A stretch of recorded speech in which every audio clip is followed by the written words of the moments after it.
you know, if you have an example or whatever, they may give them to you. You know, oh, I need like 50 of them, and they may say, here. There is a supplier of meat trays. It's called Able Food Supply or something. They're actually located right across from the State Farmers Market down here on Jonesboro or Forest Parkway or whatever that is, where the State Farmers Market is, down off of 75. And they sell like a sleeve of 250 of them or something for like $50. Yeah, a lot of these. Yeah. So it's not outrageous. I think you can buy a case of like 750 of them for like $65. So that may be something that the schools, all of you that are doing it within DeKalb, Eric might go and buy, you know, one sleeve of them and be done. Yeah, I think. Oh, you got, okay. Even better. Ta-da! Now, the one thing. Well, you might still be running over there because, you know, you might make it easier for them. One thing that we found out originally, when I first did this, when I was sitting there doing this, that we had the kids cut out. And not only did we find out that they're weak in math skills, that their manual dexterity and scissors is equally bad. So with that, they would need to use an exact amount.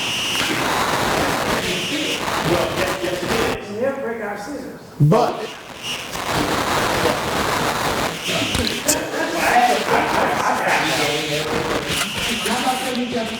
I found out if you use a hot wire, it cuts like butter. Now, I cut the pieces out myself. I mean, it's just sat there on the patio afternoon and just they cut them out. But that was me. But you can have the kids train them on the hot wire and stuff. It's not super hot. It's hot enough to cut the plastic and stuff and cut the pieces out. It's so much faster, easier. You don't have jagged lines that they use. No, it's a tool. It's a tool that you plug in. It has a metal wire sticking out. No. You could. You can buy them that plug into a USB port, and some plug into the wall kind of thing.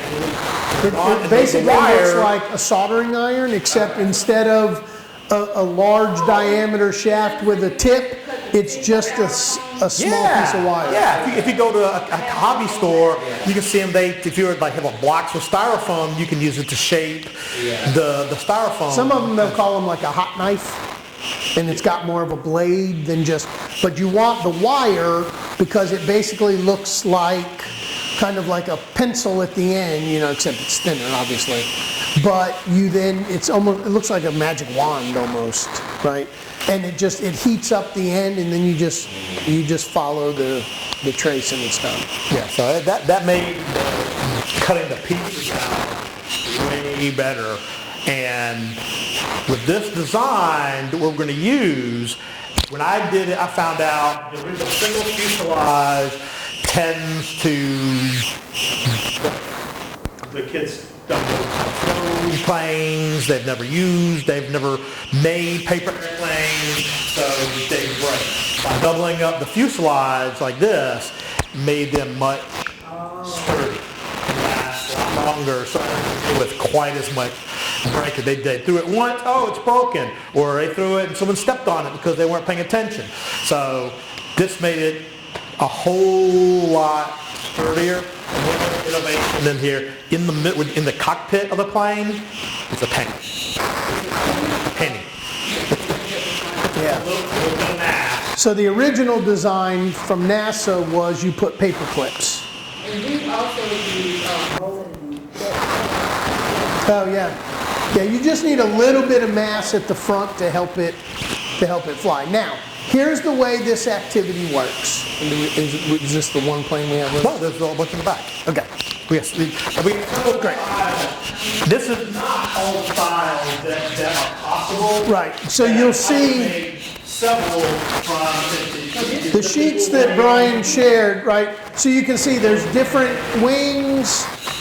You have the one fuselage, but there's different wings.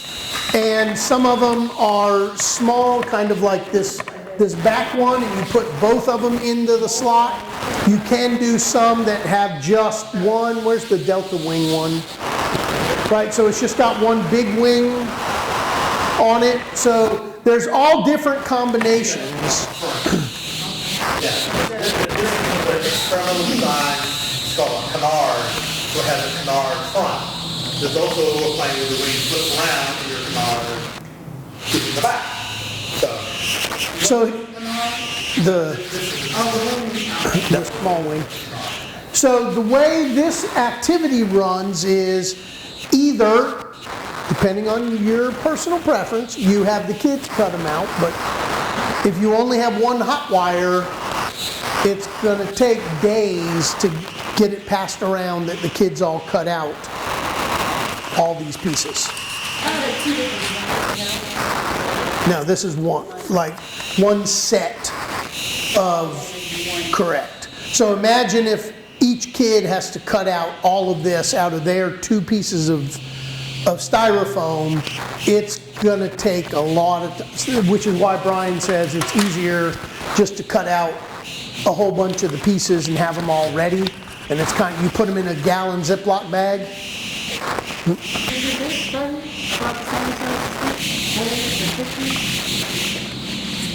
Not sure which. Look at the board there. I'll see if I have a piece of it at home. Oh, the foam board? The foam board usually has a cardboard outside, so it's heavier. This is the same tray that we use for that. Yeah. And we have the model number, like they said, they'll buy the styrofoam tray for you. Yeah. So listen, not to say anything about your personal life or anything, but you know, maybe on a Friday after school, you go pick yourself up a nice cold beverage, you hang out on the back porch with your hot knife and a stack of styrofoam, and you know, hopefully before the end of the 6-pack, you have the styrofoam cut out because it might look like the kids by the time you got finished. No, it takes one of those trays to make one of these.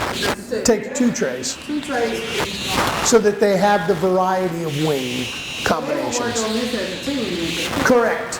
Yeah, so we're very big on teamwork. So we're talking about like 3 students as a team. And what was the 3 students you did on this? So here's the deal. We only tell you so much. I know, but I'm Well, asking 2 people. 'Cause so let's take us through the activity, right? So the pieces are cut out, and the kids decide they want to build one that looks like this. So the first thing they do is they put this together, and what we generally say is, if you want to do the like painter's tape like this, put it on the back wing a little bit, put some on the front, but then that way they can change the wings here. Or if you want this to be, if you have one of those classes, you know what I'm talking about, you might pre-build a bunch of different plane configurations and tape them all up like this and let the kids just take one of the planes and go do the experiment. Then they could do a different plane, do the experiment, and that way you don't have, you know, 15 builds per class with with groups of 2 or 3. So it's up to you how you want to manage that. If you have a group that works, you say, you know, so it's jagged edges, and then it affects their flight or whatever. Correct. So you're going to see the difference in Correct. data, and then you can go back and say, okay, well, what led to. Which is where this whole thing goes, even this way. So I'm fine with that if you feel that their dexterity and you have good enough scissors to cut it, because otherwise you're going to need like 10 hot knives, which can be a little much. Now, here's the way. For PSA or high school level club, so you want some service hours? can make the planes for you. All right, so here's the activity now. We have a few different planes. The way this would work in your classroom, once the planes are cut, they have a sheet, and what you're going to tell them is, like, here is a line on the floor. This is your starting line. You are going to come up to the starting line with your paper. One of the members of your team is going to throw the airplane. One of the members of your team is going to mark where it ends, and then one of you needs to measure the distance traveled. Okay? Well, minus the monitor in the middle of the flight path. Right? That's the obstacle they have to avoid. Now, right, all you've told them is that your plane's built, put together a configuration. One person's going to stand up here and throw the plane. One person's going to mark and make sure where it lands. And one person takes the tape measure and gets it measured. You might even have the person who marked where it lands has to record the measurement. Okay? How do I measure that? Here's a tape measure. Right? And I love this, right? Get a tape measure, and we may even have some still in the basement, so you might want to look.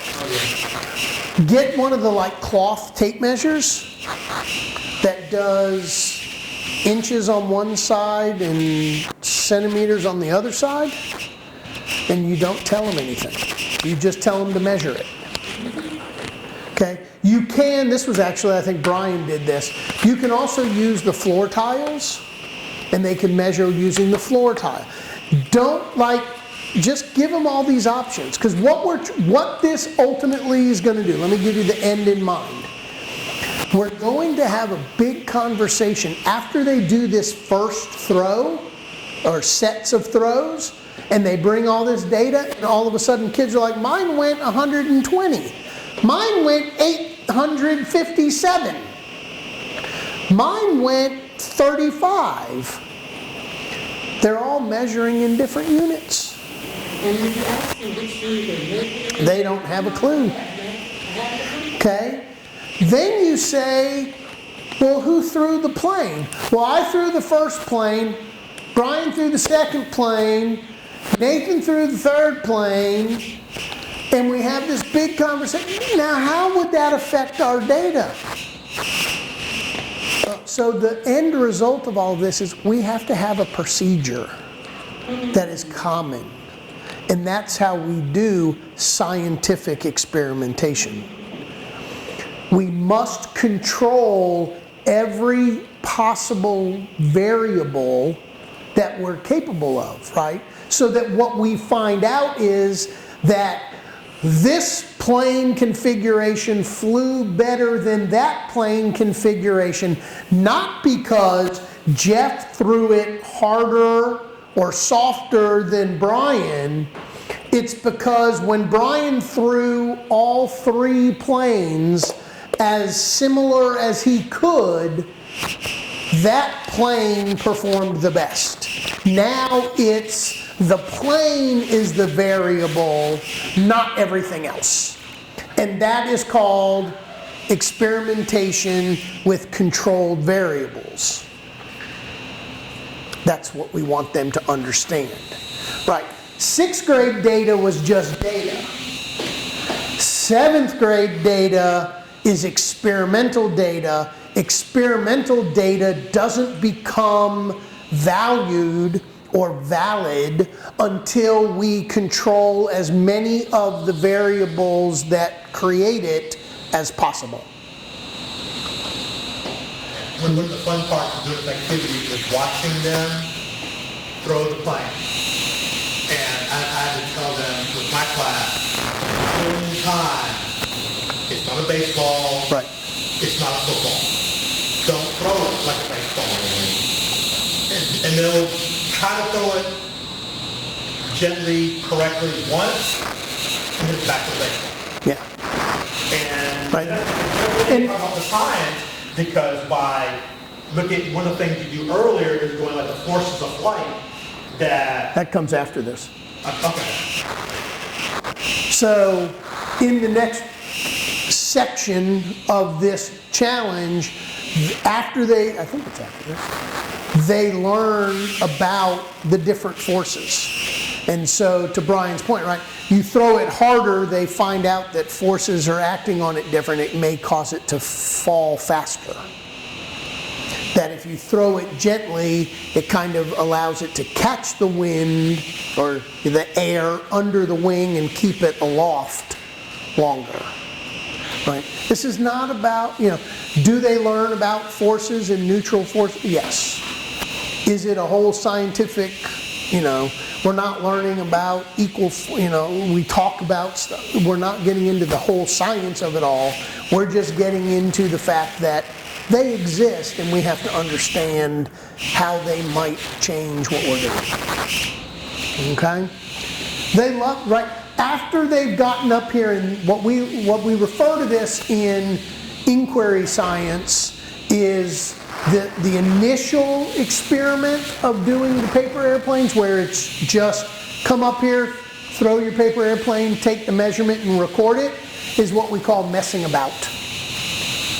Right? You're messing about with the materials to realize that messing about gives you messy data. And now we can have a conversation about procedure and kind of controlling stuff, and then we get real data. And so now we're all going to measure using a common unit. We're all going to have one person that we feel can throw the most consistent, because that's the biggest fight, right? I want to be the one to throw the plane. But it's like, yeah, but so-and-so, when we were doing that experiment, threw it better. Now, I have seen it. I think it probably is not out of the question. It's probably a valid way for the group to decide, and you don't say it until you need to, because they might just do it on their own, is maybe before they do their second official data, if they wanted to say, hey, I'm the better one to throw the plane, and Brian's like, no, I can throw it better than you, then you say, okay, go up there and kind of have a test. Let Jeff throw it, let Brian throw it, whoever seems to go the best becomes the official thrower, and now we do 3 different plane designs with the same person throwing it, whoever we determined was that person. And then you have data, you do a big class report, and you ultimately determine which one. Yeah, I think it's the delta wing. Which one's going to go? Yeah. Just the delta. So the delta wing, which is the blue one back there, actually is the one that flies the furthest. And so what you just did, that's all part of the conversation. I was thinking about that, like the conversation of where to hold it. Yeah. You stand this, Yeah. you stand like this, and it's like, it's like, you're comfortable. And it doesn't really matter, it's like you're going to stand this way and hold it back here. You got to be consistent. You can't. Also where you're doing it, we were talking about throwing outside, but they're not that heavy. No. So, Now you're going to want to do this whether it's in the big area of your classrooms, or when we were in Griffin doing the original study, because of the timing, they were able to go to their common area, aka their breezeway or cafeteria was right near their classroom. And so as long as it wasn't the lunch periods, they were able to go there, because then they had a lot more width and they could kind of have a whole bunch of throwing stations, where in your classroom you can only move so much stuff around. You might only have 2 lanes where people have a good area to throw. Okay, so Hallways in my school, right outside my room, like, the hallway, they became an extension of my classroom. Yeah. You were always in the hallway, putting stuff. Yeah. All over, probably, looks like. So has anyone tried to laser cutting? Actually, some of the teachers last year's group, they are started experimenting with cutting it out using the laser engraver, and from what I've heard, it worked even better. Right. Because And you all of you have the lasers. The biggest thing would be to figure out what is the intensity and the feed rate of the laser so that it doesn't, like, I worked with some. I don't want to say melt, because that's what it's doing to cut it, but I mean like melt, like literally like turn your styrofoam tray into goo when it cuts through it. Yeah, what settings are we were talking about basically not starting a fire. I did some laser cutting with the phone, the star phone. What power? I have it in my, I have it. Yeah, so, that might be a good thing. So two things, right? One is, as you all find stuff out, share it with everybody. But if we have some guidelines that she's already got on cutting foam board, which is a little bit denser and a little bit harder than the styrofoam trays, you might be able to say, okay, well, this is at least like probably the high end of what we should be doing. So maybe we go to if that was done at say 50%, maybe for the styrofoam we do one at like 30. And if her feed rate was at 70%, maybe we go 30 at 70 and see, and somebody experiments with it. I don't know who has access to their school, but maybe somebody goes and messes around. We've got some styrofoam trays, so if somebody's like, hey, I got access to my lab right now, and so over the next couple of weeks or whatever, we can give you a couple trays if you wanted to take them to your school and just see and say, hey, on this equipment, are you guys all using the Learning Labs, the GCC or whatever that Learning Labs laser cutter is? Use that and say, okay, here's the settings that I got that worked for this. Then we can, we'll have a way that you guys can share it through the group. It's something that if you let the seismic group know, Tim or Brian, they can actually add to the website as a resource that said, if using the GCC laser cutter to do the styrofoam, here's the settings that we have found that work. So I did 13 speed Here. and 80 for power. 13 speed, 80 power Oh, wow. for the foam board. That's what I have installed. Yeah. Okay. So I would probably say you need to dial the power down and maybe keep the speed the same. But I am no expert on the laser cutter. The phone board, that's what I do. Yeah, but that's at least a good starting reference. That's a good And point. I have here, I changed the power from 70 to 80 because the regular not always go through the board when it was set to 70. There you go. I Alright. know Monica was working on that. Yeah. Tommy, do you know, did Monica share any specifics with your group on how she was using the laser cutter?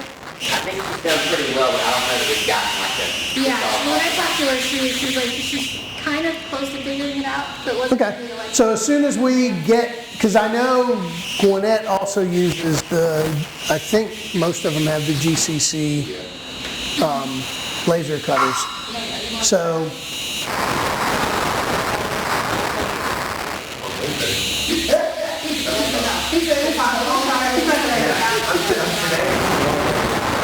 Okay. Do we have some trays? Brian, do you know?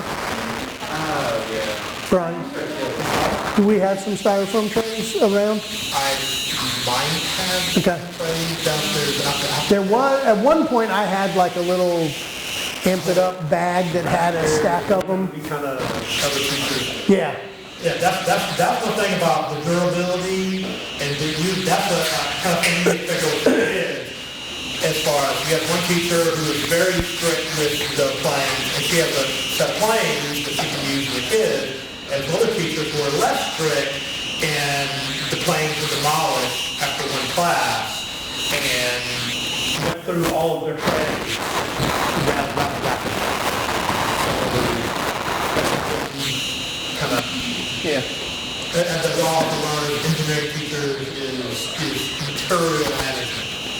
So would you, because I don't know what else, but I'm the type of, I would have to sit down and like do all of this myself at some point before school started, like completely finish it. I realized I think I was supposed to do it before I got it, but,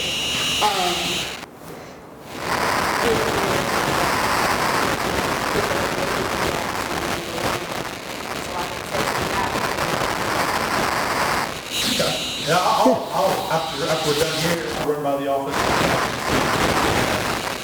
have a single tray. But I think we have some more back at the side of the office. Can I share something? Yeah. So, putting all the long frames, I found success with the kids, like, they wanted to, like, draw them out. We put them on some, like, cardstock, so they had a template. But they loved, like, almost like an assembly line.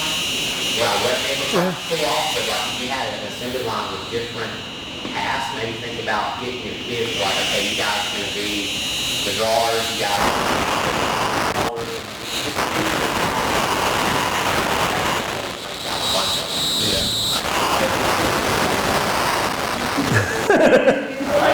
Hey, listen, it's a great opportunity to talk about assembly lines and the efficiency of assembly lines. Yeah.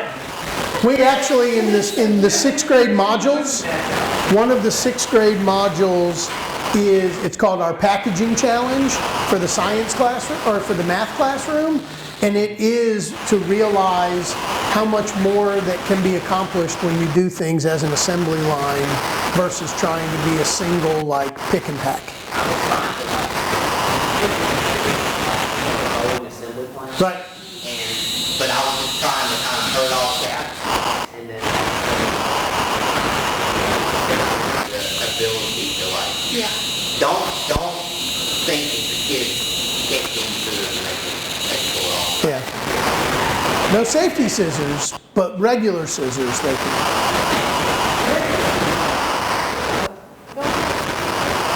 Regular, like adult. She's like, I'm not giving my kids scissors.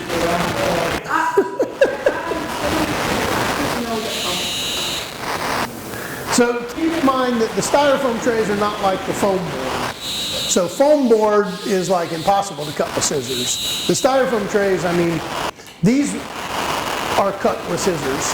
Now, can you do an X-Acto knife? You can do an X-Acto knife. This is 7th grade. This is 7th grade, so that's not necessarily a whole lot better, but I was gonna ask. right.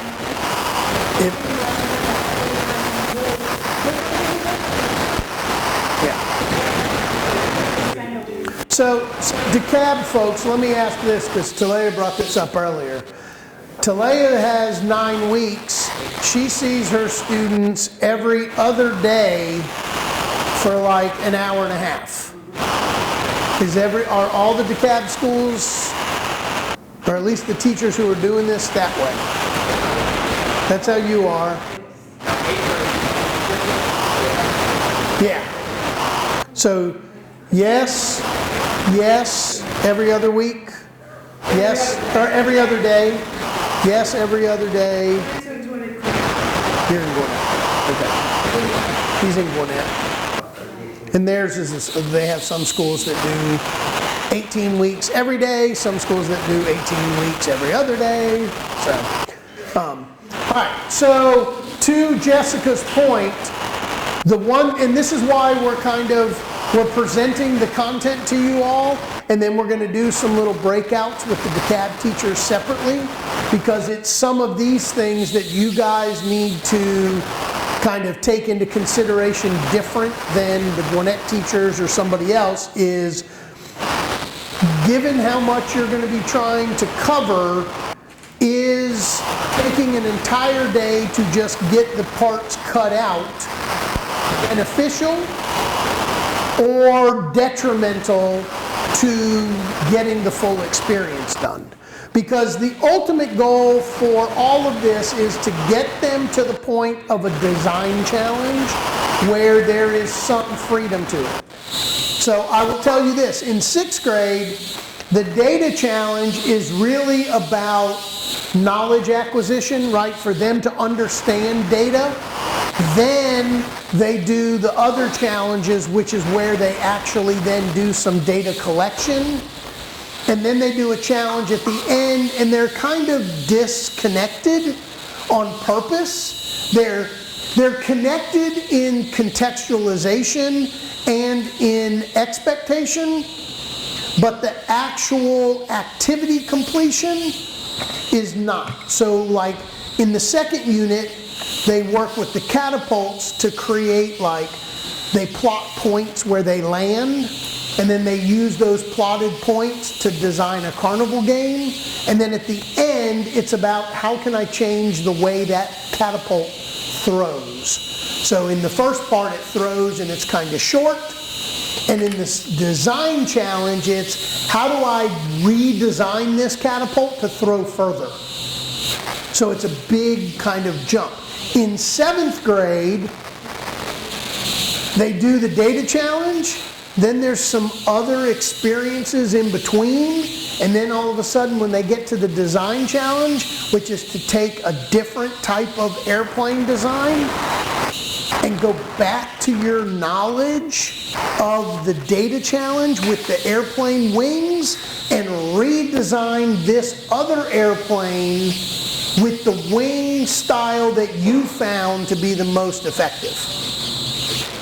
So now all of a sudden it's like we've collected data, and how do I now reconnect the data to a design challenge? In 8th grade, if you do it, then the 8th grade one, it's like tons of different data, and that data pushes all the way through. So it's, we do data to understand how it exists, and then we just kind of know about it to do these challenges. Then we start tying them together, and then we use them throughout as they cognitively can take that kind of load, right? A 6th grader would struggle to take data from the beginning and use it constantly as they continue to do more, whereas an 8th grader has that cognition to be able to say, this data is driving so many different decisions in life.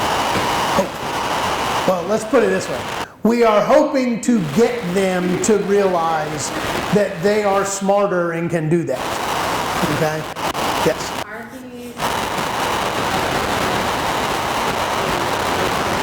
Yep. and I'm not talking about just like Spanish. Yeah. So the answer is, are they able to be? Sure. Are we going to do it? No.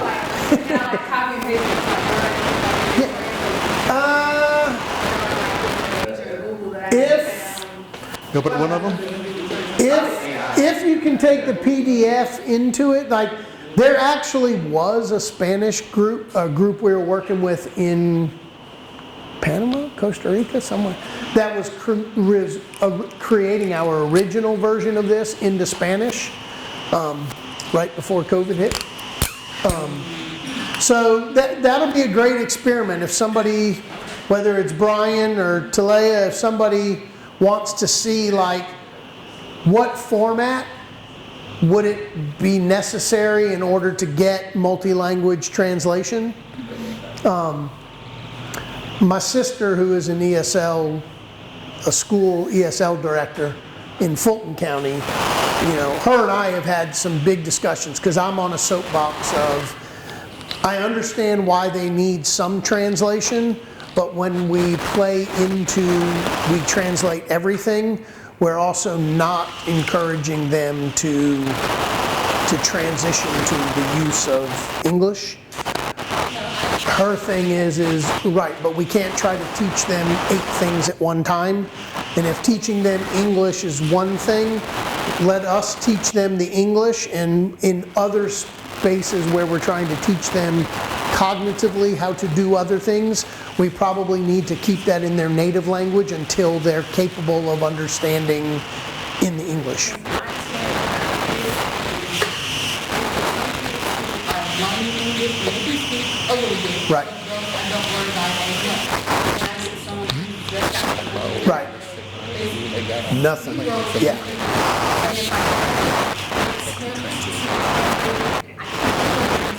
Right. Yeah. Yeah, no, I completely understand. Find out, I mean, I'm not against it, all right? Let's find out. I just want to keep it less work for you guys, right? If the work for you to translate is that you're going to have to go take this PDF, turn it into a Word doc, mess around with the Word doc in order for it to be capable of being translated, that's a lot of work. Or, if we can work together, we all have PSL students, so everybody really do all the translation. Correct. most people deal with, most schools that they have DSO students, it's usually the same thing. Right. We got them all, we had it before. Yeah. Like Gwinnett probably deals with Spanish and Vietnamese I was going to say the Vietnamese population pretty heavily. and some Korean. Right, you guys are getting a ton over. So, yeah, let's work together, figure it out. The biggest question, I think, for the seismic team would be, are the current forms that we have available in a format that you guys can take into something to get it translated? Or does Tim and some of the techie group folks of the seismic team